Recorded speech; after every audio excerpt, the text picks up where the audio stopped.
ओम शनिश्चराय नमः। ओम प्राम प्रेम प्रम सत शनाय नमः। आज शनिवार है। शनिदेव की कृपा आप सब पर बनी रहे। मैं अश्वनी चंदन रूबरू दिल से आप सबका स्वागत करता हूँ। अध्यात्म विषय चल रहा है, कथा कहानियाँ इससे ताल्लुक़ रखते हुए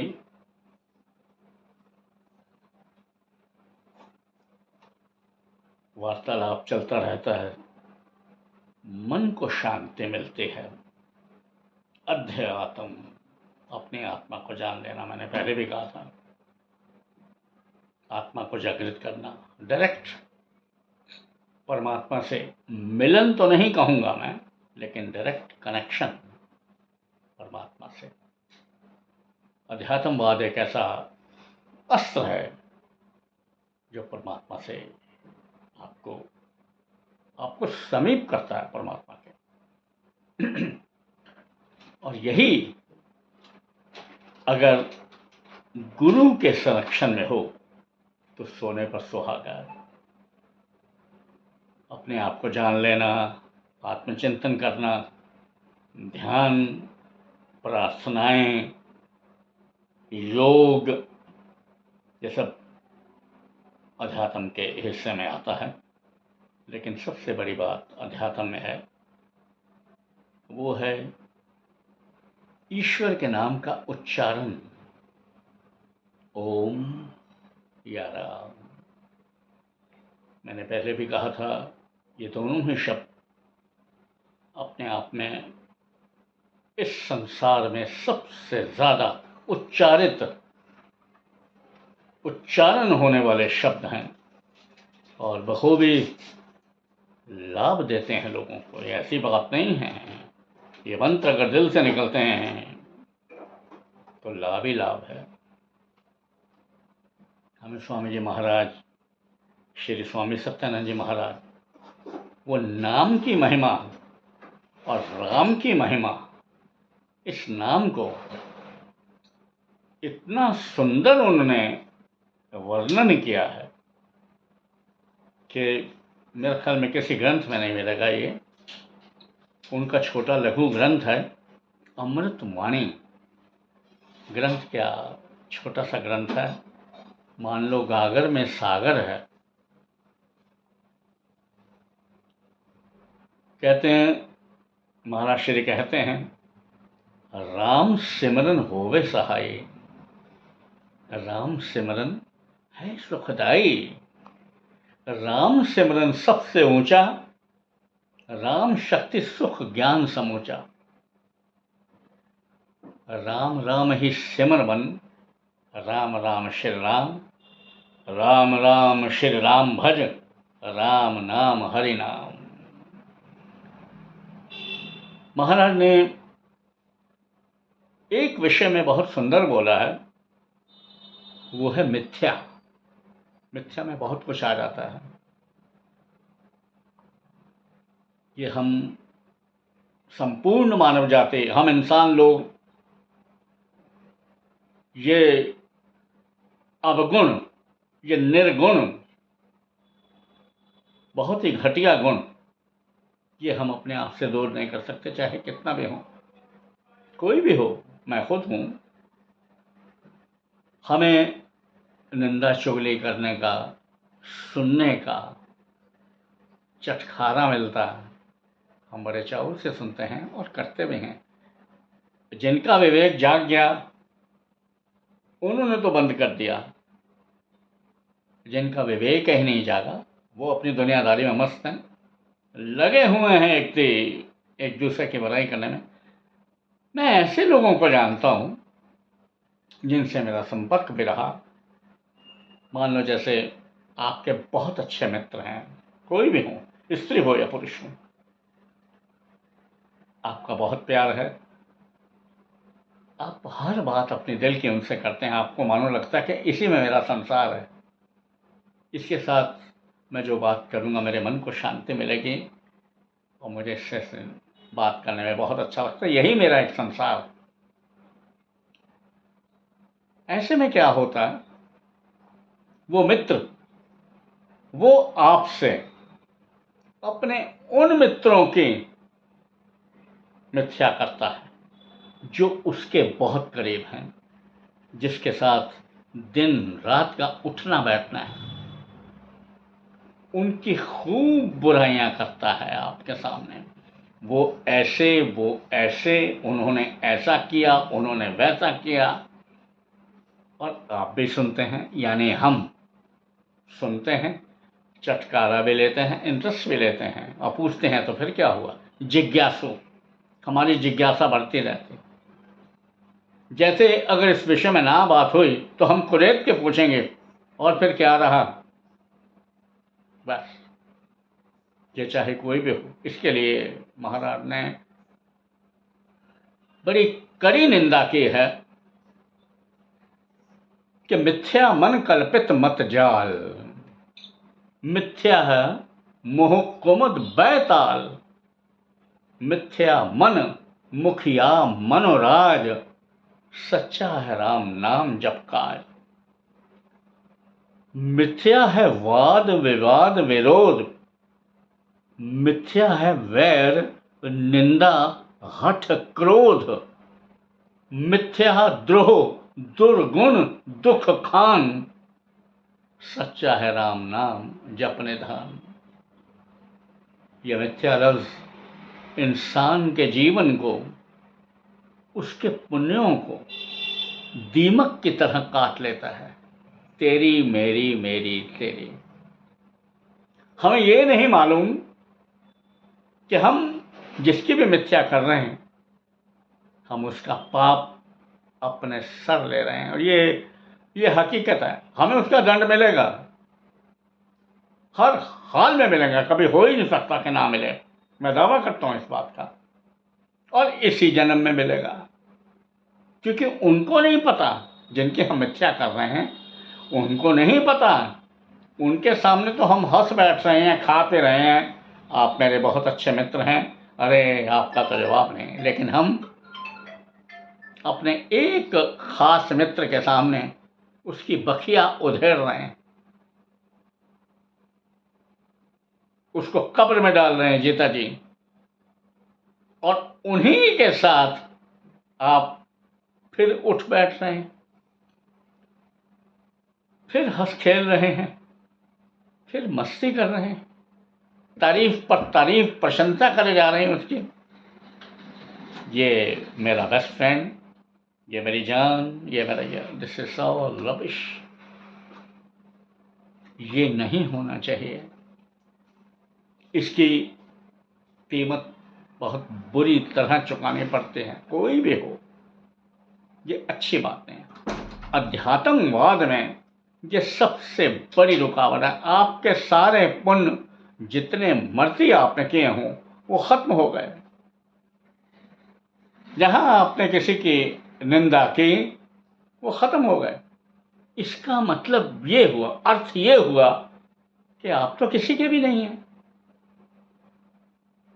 कोई आपका नहीं है, ये नहीं कह सकते आप, लेकिन आप किसी के भी प्रति लॉयल नहीं हैं, किसी के भी प्रति बावफा नहीं हैं, किसी के भी प्रति आप, यानी उस बंदे का कोई कसूर नहीं है जिसकी आप मिथ्या कर रहे हैं, और उस बंदे का भी कोई कसूर नहीं है जिसके सामने आप मिथ्या कर रहे हैं। और फिर एक वक्त ऐसा आता है, देखिए ईश्वर की चाल, आप हालात कैसे भी रहे हों, आप उस बंदे का ही त्याग कर देते हैं, आप उस बंदे को छोड़ देते हैं जिसके सामने, जिसके पास आपने दिन रात उन मनुष्यों के या उन स्त्री पुरुष, उन मित्रों की मिथ्या की। अब क्या होता है, जिसके पास आप मिथ्या कर रहे हो वो देखता है कि वाह, आप तो, जिनकी आपने कब्र खोदी हुई थी, आप तो उनके साथ बहुत मस्त हो। तो क्या क्या मैं ही मिला था आपको? ये पाप है, पाप की पराकाष्ठा है। मैंने पहले ही कहा कि ये आपके गुणों को घोल कर रख देगा। आपको कुछ नहीं होगा। अब वो बात और है कि दंड तो मिलेगा, चाहे मानसिक मिले, चाहे शारीरिक मिले, चाहे आर्थिक मिले, चाहे किसी भी तरह का मिले। 3 तरह के दंड होते हैं, आर्थिक, मानसिक और शारीरिक। अब इनमें से सबसे ज़्यादा पीड़ादायक कौन सा है, ये हम नहीं कह सकते। तीनों एक से एक हैं। अर्थ बगैर जीवन बेकार है। मानसिकता, मानसिक जो वेदना है, वो आपको चैन से नहीं रहने देगी। आपकी आत्मा देख कारेगी, कोई ना कोई मानसिक टेंशन। और शारीरिक तो है, आप असमर्थ हैं कोई भी काम करने में, अपना करियर बनवाने में, अपना चरित्र निर्माण करने में। आप जब आपका शरीर ठीक नहीं होगा तो आप क्या करेंगे?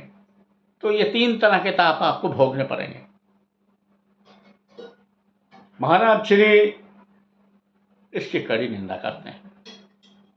तभी महाराज ने कहा है कि विश्व वृक्ष का राम है मूल, उसको तो प्राणी कभी ना भूल। सांस सांस से सिमर सुजान, राम राम प्रभु राम महान। लय उत्पत्ति पालना रूप, शक्ति चेतना आनंद स्वरूप।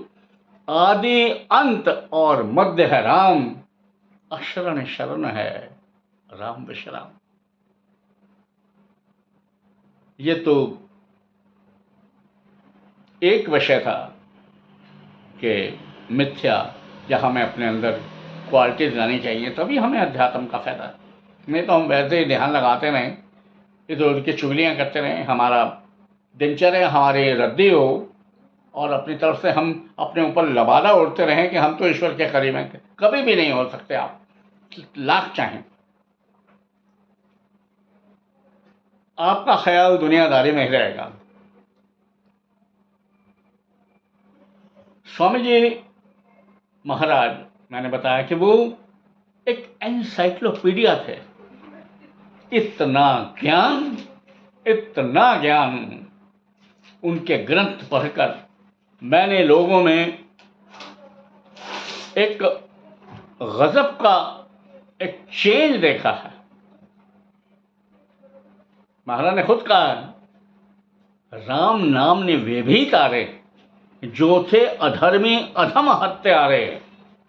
कपटी कुटिल कुकर्मी अनेक, तर गए राम नाम लैक। तर गए धृति धारणाहीन, धर्म कर्म में जन अति दीन। राम राम श्री राम जप जाप, हुए अतुल विमल अपाप। राम नाम मन मुख में बोले, राम नाम भीतर पट खोले। राम नाम से कमल विकास, होमे सब साधन सुखरास। राम जाप कहीं ऊंची करने, बाधा विघ्न बहु दुख हरने। राम राम महामंत्र जपना, है सुव्रत नेम तप तपना।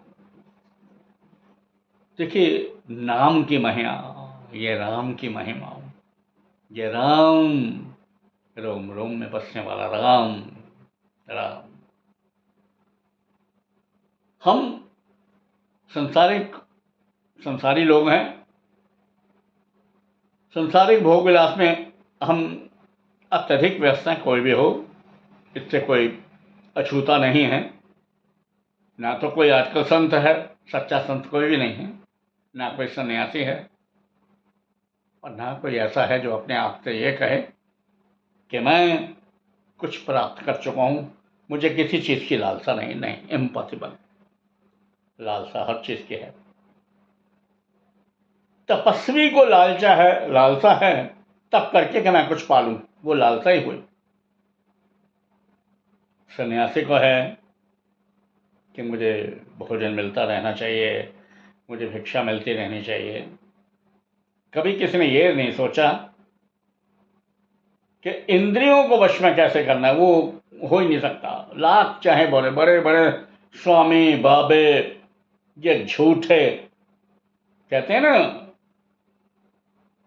यति सती साधु संत से आने, राम नाम निश दिन बखाने। तापस योगी सिद्ध ऋषिवर, जपते राम राम सब सुख कर। बड़े बड़े ऋषि मुनि वो राम नाम ही जपते हैं।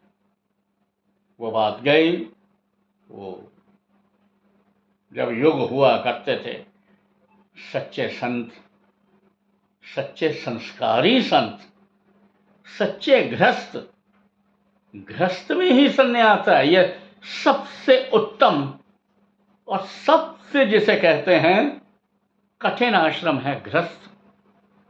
4 आश्रम बताएं: गृहस्थ, वानप्रस्थ और संन्यास और ब्रह्मचर्य। ब्रह्मचर्य तो बहुत ऊपर की बात है, सोचना भी नहीं चाहिए। ब्रह्मचर्य वो नहीं है कि अगर आप संसर्ग नहीं करते हैं, आपने अपनी मनोवृत्तियों को कंट्रोल किया हुआ है शारीरिक तौर पर। असली ब्रह्मचर्य तो वो है आपके अंदर कोई कलुषित विचार भी ना है। स्वामी विवेकानंद वो ऐसे हुआ करते थे।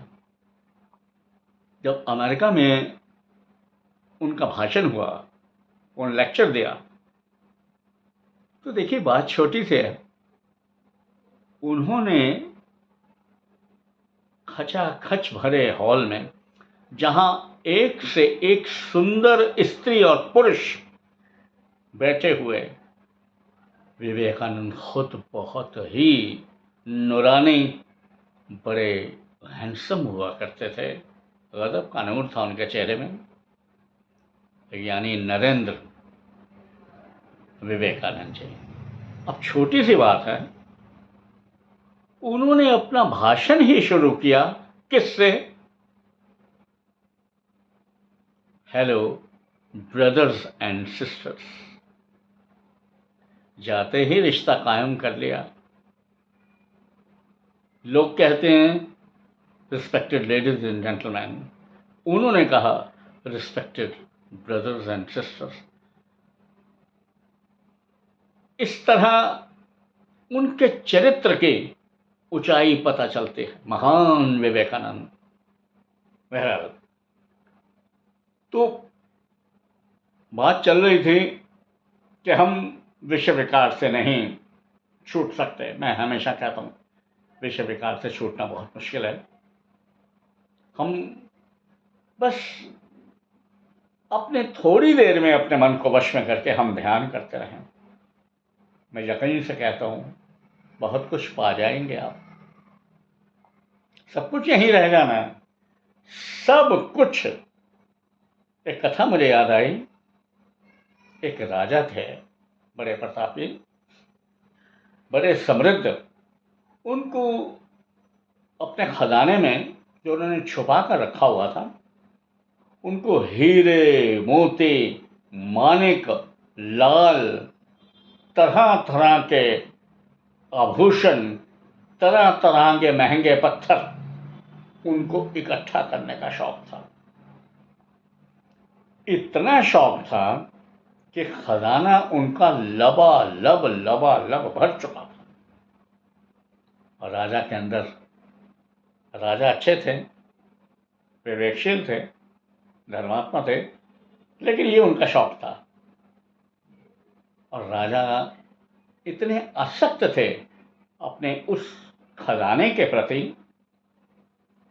वो हर 2 दिन बाद अपने खजाने को देखने जाया करते थे। उन्होंने विशाल दरवाजे लगवा रखे थे लोहे के। जो सिर्फ वो ही खोल सकते थे, और उनका एक विश्वास पात्र मंत्री, जिनको पता था कि राजा आते हैं। एक बार की बात है, राजा अपने खजाने को देखने गए। दरवाजा उन्होंने गलती से खोला छोड़ दिया।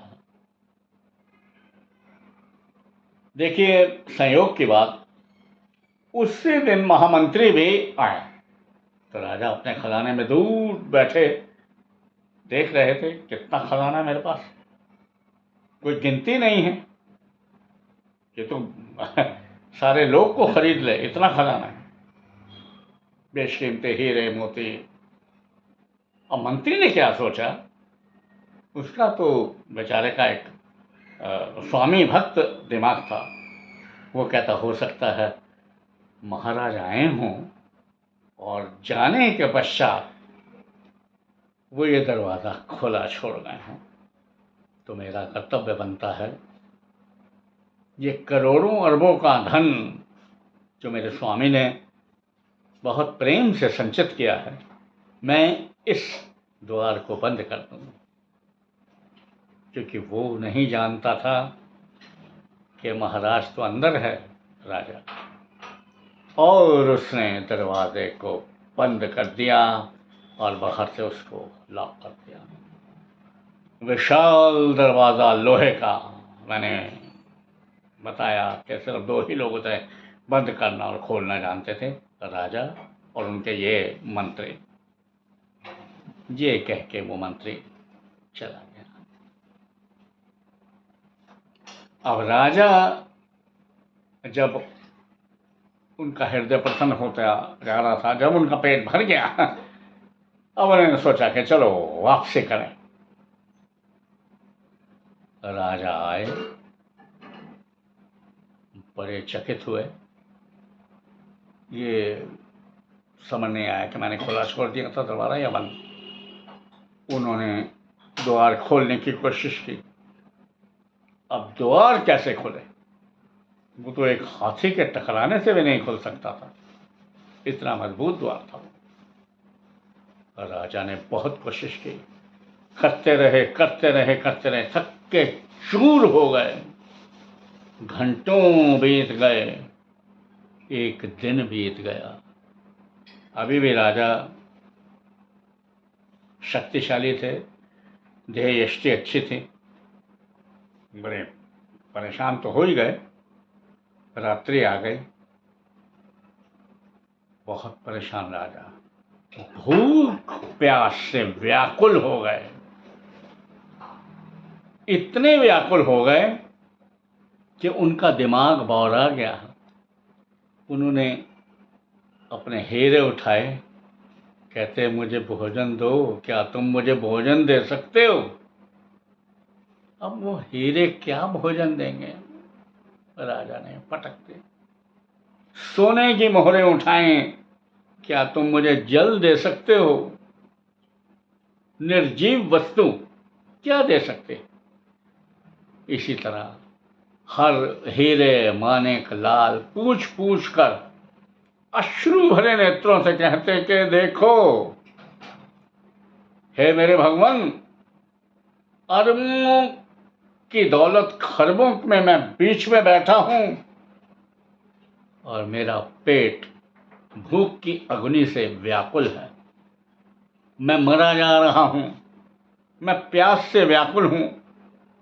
मुझे लगता नहीं है कि मैं जी पाऊंगा, मैं जीवित रह पाऊंगा ऐसे हालात में। करते करते करते बहुत वक्त हो गया। हर 2 दिन बाद वो जाते थे, तो पूरे 2 दिन दिन रात राजा भूख से व्याकुल प्यासा।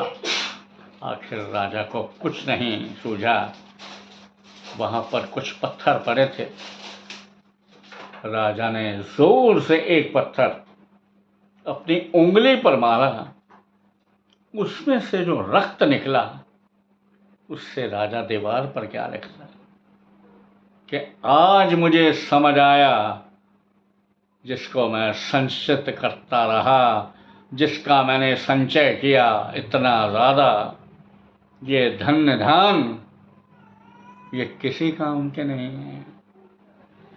आज ये मेरा पेट ना भर सके और मुझे नहीं लगता मैं जीवित रह पाऊंगा, तो इसलिए मुझे लगता है कि थोड़ी देर में ही मैं मृत्यु को प्राप्त हो जाऊंगा। मैंने कहा था कि राजा विवेकशील था। करते करते उन्होंने दीवार पर अपने खून से पंक्तियां लिख दी और मंत्री के नाम संदेश छोड़ दिया कि महामंत्री तुम आओ, जब भी तुम आओ। उसके बाद ये संदेश पूरे राज्य भर में ये मुनादी करवा देना कि कुछ नहीं, कुछ नहीं, संचय में कुछ नहीं रखा, संचय करो, संचय करो, लेकिन इतना नहीं कि वो दिमाग में सवार हो जाए। इतना कुछ कहते कहते हद हो चुके थे और राजा ने भूख प्यास से व्याकुल होकर, बिल्कुल व्याकुल होकर अपने प्राण त्याग दिए। 2 दिनों बाद मंत्री ने दरवाज़ा खोला, क्योंकि वो परेशान था कि महाराज हमारे नरेश, हमारे नृप राज्य में है नहीं कहीं। आखिर उन्होंने टटोला मंत्री ने, तो देखा राजा तो मरा पड़ा है। मंत्री, जो दुख होना था वो तो हुआ। उसके बाद मंत्री ने दीवार पर लिखा, राजा का संदेश पढ़ा। मंत्री भाव विभोर हो गया और उसने वही किया जो राजा की अंतिम इच्छा थी। सार यही है कि सब कुछ यही है, साथ जाएंगे सदकर्म, नेकियां वो जानी तो है ही, मृत्यु तो सबको आनी। कहते हैं ना कि मौत पे किसकी इख्तियारी है। आज इनके थे, कल हमारे बारे है, तो अच्छे कर्म करते रहे। अध्यात्मवाद का ये बहुत बड़ा एक पहलू है। आप जितने आध्यात्मिक होते जाएंगे, आपके 7 चक्र जो निष्क्रिय हैं अभी, वो क्रियाशील होंगे। मूलाधार से लेके हर चक्र, यहाँ तक का, ब्रह्म तक का, आज्ञा चक्र, सारे चक्र क्रियाशील होंगे। लेकिन उसके लिए बहुत साधना चाहिए। साधक साधन साधिए, समझ सकल शुभ सार, वाचक वाच्य एक है, निश्चित धार विचार। मंत्र में ही मानिए इष्ट देव भगवान, देवालय है राम का, राम शब्द गुण खान। राम नाम आराधिए, भीतर भरिए भाव, देव दया अवतरण का, धार चौगना चाओ। इतनी शांति मिलती है। आधा घंटा अगर हम ध्यान करें, देखिए जो यति सती संत, ये लोग कहते हैं कि ब्रह्म मुहूर्त में की साधना बहुत अच्छी होती है। नो डाउट बहुत अच्छी होती। ब्रह्म मुहूर्त शुरू होता है 4 बजे से, 12 से 2 तक, कई बार 3 तक जो मानते हैं, वो प्रेत राज होता है। तांत्रिक शक्तियाँ थोड़ी ज़्यादा शक्तिशाली होती हैं। उसके बाद 4 बजे से ब्रह्म मुहूर्त शुरू हो जाता है। ऐसे वक्त में स्नान, हमारे महाराज श्री कहते हैं कि अपने आप शरीर को देखें। अगर आप स्नान नहीं कर पाते तो मुंह हाथ धो, 5 स्नान करो, उसके बाद ध्यान पे बैठ जाओ। नहीं ब्रह्म मुहूर्त में उठ सकते, थोड़ा लेट कर लो, 6 बजे कर लो, 8 बजे कर लो, कोई मनाही नहीं। लेकिन ध्यान होना ही चाहिए, मन टिका रहता है और मन का टिकना बहुत जरूरी है। हृदय राम नाम से भरिए, संचय राम नाम धन करिए। घट में नाम मूर्ति धरिए, पूजा अंतर्मुख हो करिए। आंखें मूंद के सुनिए सितार, राम राम सुमधुर झंकार। उसमें मन का मेल मिलाओ, राम राम सुर में ही समाओ। जपू में राम राम प्रभु राम, ध्याऊं में राम राम हरे राम। सिमरू में राम राम प्रभु राम, गाऊं में राम राम श्री राम। अमृतवाणी का नित्य गाना, राम राम मन बीच रमाना। देता संकट विपद निवार, करता शुभ श्री मंगलाचार। राम नाम जप पाठ से हो अमृत संचार, राम नाम जप पाठ से हो अमृत संचार। राम धाम में प्रीति हो, सुगुण गण का विस्तार। सुगुण गण का विस्तार, सुगुण गण का विस्तार। तो यह है आज का आप सबसे थोड़ा सा वार्तालाप, इसी तरह चलता रहेगा। अध्यात्म तो जितने भी सागर हैं उन सब की गहराइयों को मिला लो, उनसे भी चौंकना है। ये विषय तो बहुत गहन है, इसका तो कोई अंत ही नहीं। मेरा प्रयास जब तक कुछ मेरे पास है, मैं एक तुच्छ इंसान इसी तरह देता रहूँगा। आप सब पर आपके इष्ट की, आपके गुरुलोक की सदैव कृपा बनी रहे और आप पर सदैव राम कृपा बनी रहे। जय शनिदेव। कहते हैं कलयुग में दो देवता बहुत जागृत हैं, एक बजरंगबली, ये भोलेनाथ के बाद, एक बजरंगबली और दूसरे शनिदेव। शनिदेव न्याय के देवता हैं। ये दोनों देवता आपके कर्मों के हिसाब से आपको फल देते हैं। इसी के साथ ही आप सबसे आज्ञा चाहता हूँ मैं, अश्विनी टंडन। जय जय राम, जय जय राम।